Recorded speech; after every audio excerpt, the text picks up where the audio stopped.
ಬೆಳಗಿನ ಶುಭೋದಯಗಳು.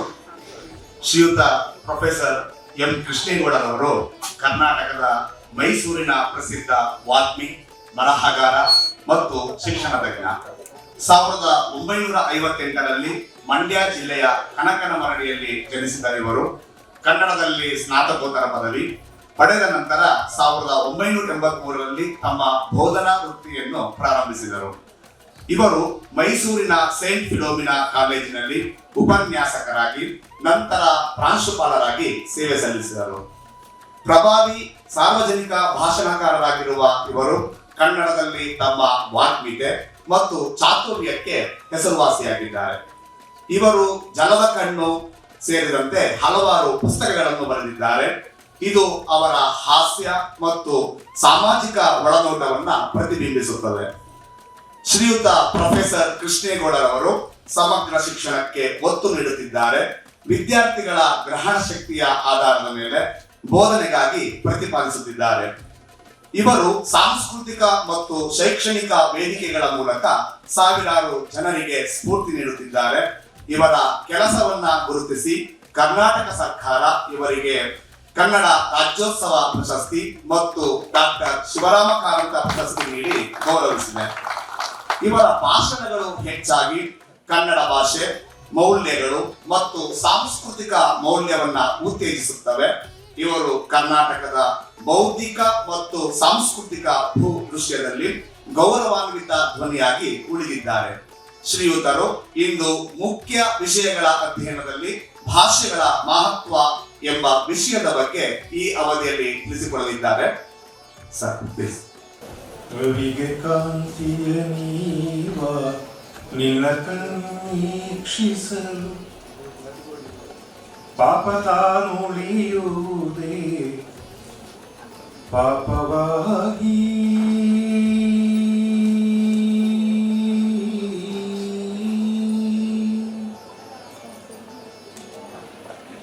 ಗಂಗೆ ತಾನೋದ್ಭವಿಪ ನಿನ್ನಡಿಯ ಸೋಂಕಿಂಗೆ ನರಕ ತಾನುಳಿಯುವುದೇ ನರಕವಾಗಿ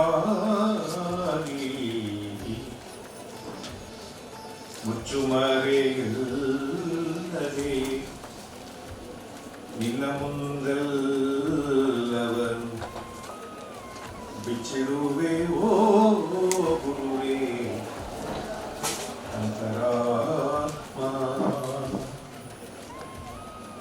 ಪಾಪವಿದೆ, ಪುಣ್ಯವಿದೆ, ನರಕವಿದೆ, ನಾಕವಿದೆ, ಸ್ವೀಕರಿಸುವ ಗುರುವೇ ಅಂತರಾತ್ಮ.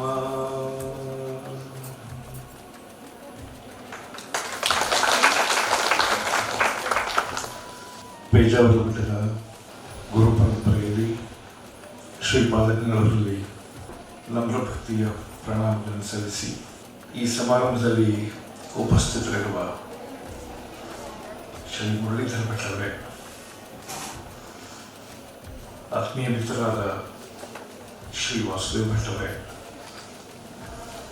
ಎಲ್ಲ ಆತ್ಮೀಯರೇ, ಸೋದರಿಯರೇ, ನಮಸ್ಕಾರ. ಬಹಳ ಸುಂದರವಾದ ಬೆಳಕು, ಸುಂದರವಾದ ಸಭಾಂಗಣ, ಸುಂದರವಾದ ವಾತಾವರಣ, ಸುಂದರವಾದ ಮನಸ್ಸುಗಳು, ಸುಂದರವಾದ ಆಲೋಚನೆಗಳು. ಇದಕ್ಕಿಂತ ಯಾವುದೂ ಸುಂದರವಲ್ಲ. ಅಂಥದ್ದೊಂದು ಸುಂದರ ವಾತಾವರಣದಲ್ಲಿದೆ. ಈ ಉಪನ್ಯಾಸ ಸರಣಿಯಿಂದ ಆಯೋಜನೆ ಮಾಡಿದ್ದು ನನಗೆ ತಿಳಿದ ಹಾಗೆ ಒಂದು 4 ತಿಂಗಳ ಮುಂಚೆ. 4 ತಿಂಗಳ ಮುಂಚೆನೇ ಇದರ ಆಯೋಜನೆ ಮಾಡಿದ್ದಾರೆ ಅಂದ್ರೆ ಇದರ ಕಲ್ಪನೆಯ ಜವಾಬ್ದಾರಿ, ಪರಿಕಲ್ಪನೆಯ ಜವಾಬ್ದಾರಿ ಏನು ಅಂತ ನೀವು ಅರ್ಥ ಮಾಡ್ಕೋತೀರಿ ಅಂತ ಅಂದ್ಕೊಂಡಿದ್ರೆ, ಯಾರೋ 4 ಜನ ಬರೋದು, ಅವ್ರು ತಿಳಿದೊಂದು ವಿಷಯ ಭಾಷಣ ಮಾಡೋದು ಅಥವಾ ಬರೆಯೋದು ಅಲ್ಲ. ಅದರ ಬದಲಿಗೆ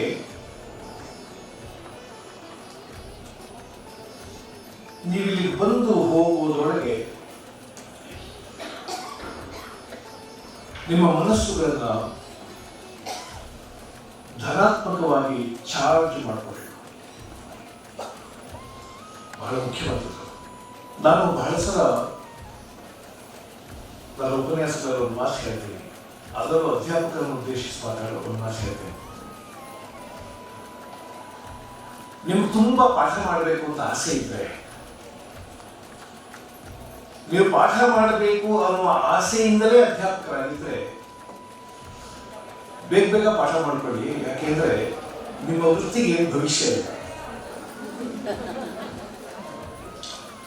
ಅಧ್ಯಾಪನ ವೃತ್ತಿಗೆ ಭವಿಷ್ಯ ಇಲ್ಲ ಅಂತ ಸ್ವಲ್ಪ ಹಾರ್ಷ್ ಆಗಿದೆ ನಾನು ಹೇಳೋ ಮಾತು. ನಮ್ಮ ಯೂನಿವರ್ಸಿಟಿ ಗ್ರಾಂಟ್ ಕಮಿಷನ್ ಅಥವಾ ಅಕ್ರಾಸ್ ದ ವರ್ಲ್ಡ್ ಒಂದು ಆಲೋಚನೆ ಇದೆ. Why do we need teachers? Do we really need teachers? ಆ ಥರದ ಒಂದು ಆಲೋಚನೆ ಬೆಳೆಯಲು ಶುರುವಾಗಿದೆ. ಈಗ ಕೃತಕ ಬುದ್ಧಿಮತ್ತೆ ಇಡೀ ಜಗತ್ತನ್ನ ಆಳುವುದಕ್ಕೆ ಸನ್ನಾಹ ಮಾಡುತ್ತಿರುವ ಕಾಲದಲ್ಲಿ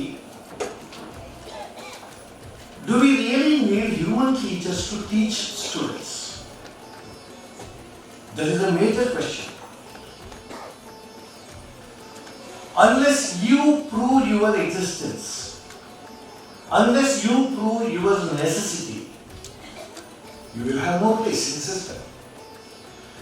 ನೀವೇ ನಾನು ಇರಬೇಕು ಈ ಸಿಸ್ಟಮ್ನಲ್ಲಿ, ಇಲ್ಲವಾದ್ರೆ ಅಷ್ಟರ ಮಟ್ಟಿಗೆ ನಮ್ಮ ವಿದ್ಯಾಭ್ಯಾಸ ಊನವಾಗುತ್ತೆ ಅಂತ ನೀವು ಪ್ರೂವ್ ಮಾಡದಿದ್ರೆ ನೀವು ಬೇಕಾಗುತ್ತಿಲ್ಲ. Teachers are not here to teach only the syllabus, prescribed syllabus. ಅದನ್ನು ಹೇಳೋದಕ್ಕಾಗಿ ನೀವೇ ಬೇಕಾಗಿಲ್ಲ. ನಿಮ್ಮ ಹೆಸರಿಲ್ಲದ ಯಾರು ಬೇಕಾದರೂ ಬಂದು ನಿಂತ್ಕೊಂಡು ಒಂದಷ್ಟು ಪಾಠ ಮಾಡಿ ಹೋಗ್ಬೋದು. ವಿದ್ಯಾರ್ಥಿ ಪಾಠ ಕಲಿಯುವುದಕ್ಕಷ್ಟೇ ವಿದ್ಯಾಸಂಸ್ಥೆಗೆ ಬರೋದಾದ್ರೆ ಮೇಡಮ್ ದೀಪಿಕಾ ಅವರು ಹೇಳಿದ ಹಾಗೆ ವಿದ್ಯಾಸಂಸ್ಥೆಗಳು ಬೇಕಾಗಿಲ್ಲ. You will have so many channels for imparting knowledge. ಜ್ಞಾನ ನೀಡುವ ಹಲವಾರು ಮಾರ್ಗಗಳು ತಾಂತ್ರಿಕವಾಗಿ ಸಿದ್ಧವಾಗಿವೆ. ನಾವು ಈ ಪ್ರಶ್ನೆಗೆ ನಮ್ಮಲ್ಲಿಯೇ ಉತ್ತರಿಸಿಕೊಳ್ಳದೆ ಇದ್ರೆ ನಾವು ಒಳ್ಳೆ ಟೀಚರ್ಸ್ ಆಗಲ್ಲ. ನಾನು ಇವತ್ತು ಕ್ಲಾಸಿಗೆ ಹೋಗ್ತಾ ಇದ್ದೀನಿ. ನಾನು ವಿದ್ಯಾರ್ಥಿಗಳಿಗೆ ಏನು ಪಾಠ ಮಾಡ್ತಿದ್ದೀನೋ ಆ ಇನ್ಫಾರ್ಮೇಶನ್ ವಿದ್ಯಾರ್ಥಿಗೆ ಬಹಳ ಸುಲಭವಾಗಿ ಲಭ್ಯವಾಗುತ್ತೆ. ನಮಗೆ ಗೊತ್ತಿರಲ್ಲ. What is being taught in the class room is already available on the point of a student. ಅವನ ಅಂಗೈಯಲ್ಲಿ ಸಿಕ್ಬಿಟ್ಟಿದೆ ಅವರಿಗೆ. ನಿಮ್ಮ ಹೆಚ್ಚುದಾಗಿ ಅಲ್ಲಿಂದ ಆಚೆಗೆ ನೀವೇನು ಮಾಡ್ತೀವಿ? ಇದು ಈ ದಿನಮಾನಗಳ ಬಹಳ ದೊಡ್ಡ ವಿಷಯ. ನಾನು ಬಂದಾಗ ಸಾಮಾನ್ಯ ವಾಸುದೇವ ಭಟ್ರು ಕೆಲಸ ಇತ್ತು. ವಿದ್ಯಾರ್ಥಿಗಳಿಗೆ ಕಲಿಸೋದು ಬಿಡಿ, ವಿದ್ಯಾರ್ಥಿಗಳನ್ನ ಹ್ಯಾಂಡಲ್ ಮಾಡೋದು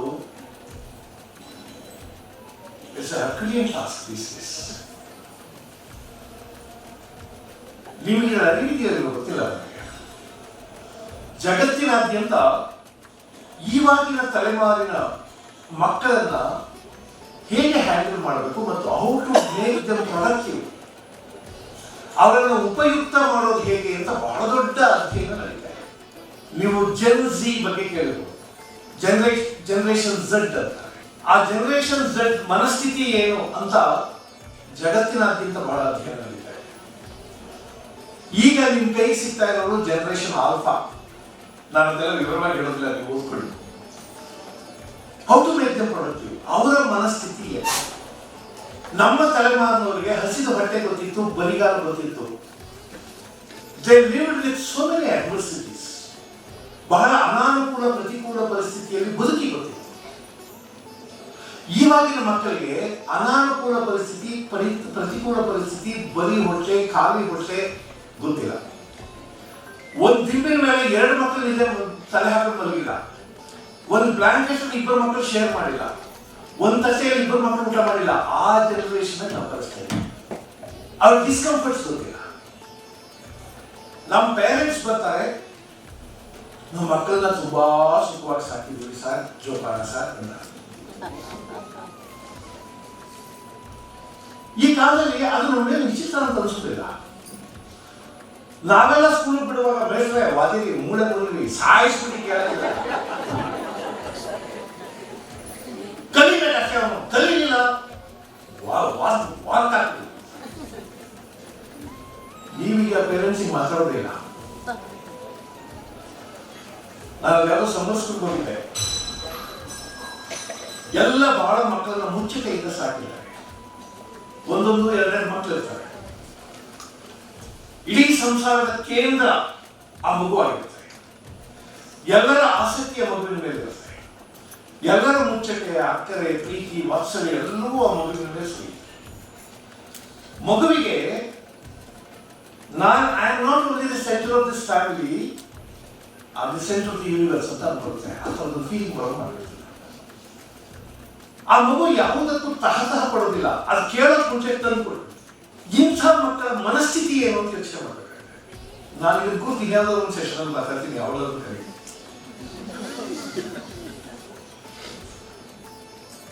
ಹೊಸಬರಿಗೆ ಆ ಆಲೋಚನೆ ಇದೆ. How to address the present generation children. ಈ ಮಕ್ಕಳನ್ನು ಹೇಗೆ ಅಡ್ರೆಸ್ ಮಾಡಬೇಕು?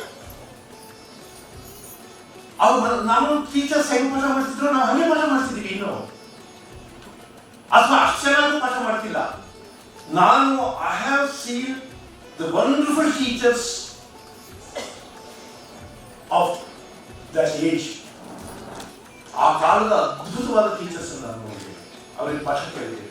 ನಾನು ಯಾವಾಗಲೂ ಒಂದ್ಸಲ ನಮ್ಮ ವಿದ್ಯಾರ್ಥಿಗಳಿಗೆ ಹೇಳ್ತಾ ಇದ್ದೆ, ಎಂಥ ಪುಣ್ಯಾತ್ಮರು ನಮ್ಗೆ ಕಲಿಸಿದ್ರು ಅಂದ್ರೆ, ಎಂಥವರ ಪಾದ ಸನ್ನಿಧಿಯಲ್ಲಿ ನಾವು ಕೂತ್ಕೊಂಡು ಪಾಠ ಕೇಳಿದೀವಿ ಅಂದ್ರೆ ಇವತ್ತು ಅವರ ಹೆಸರೇ ಮಾಡಿಸ್ಬೇಕು ಅಂತ ಪುಣ್ಯಾತ್ಮ ಹೆಸರು ಪಾಠ ಕೇಳಿದೀವಿ. ಅವರು ಟೀಚರ್ಸ್ ಆಗಿ ಮಾತ್ರ ಅಲ್ಲ, ಮನುಷ್ಯರಾಗಿ ಬಹಳ ದೊಡ್ಡದಾಗಿ ಅಂಥ ಮಹನೀಯರು ಒಂದೆರಡು ಮೂರು ಉದಾಹರಣೆ ಇದೆ. ಅವ್ರು ಯಾರೋ ಹುಡುಗ ಅಲ್ಲ, ಪುಣ್ಯವಂತರು ಸರ್. ನಮ್ಮ ಅಂತ ನಾನು ಸೇರಿಸಲ್ಲ.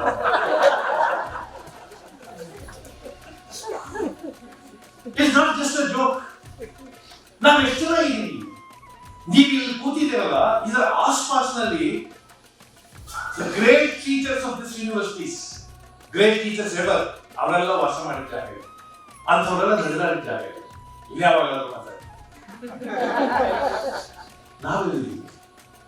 ನಾನು ಅದಕ್ಕೆ ಹೇಳಿದೆ, unless you prove yourself, ನೀವು ಬೇಕೇ ಬೇಕು ಇಷ್ಟರೊಳಗೆ ಅಂತ ಪ್ರೂವ್ ಮಾಡದೇ ಇದ್ರೆ ನಿಮಗೆ ಯಾರಿಗೂ ಭವಿಷ್ಯ. ಇವತ್ತು ಕೂಡ ಇಷ್ಟು ಹೇಳ್ಬಿಟ್ಟು ಮುಗಿಸ್ಬಿಟ್ಟಿರಲಿಲ್ಲ.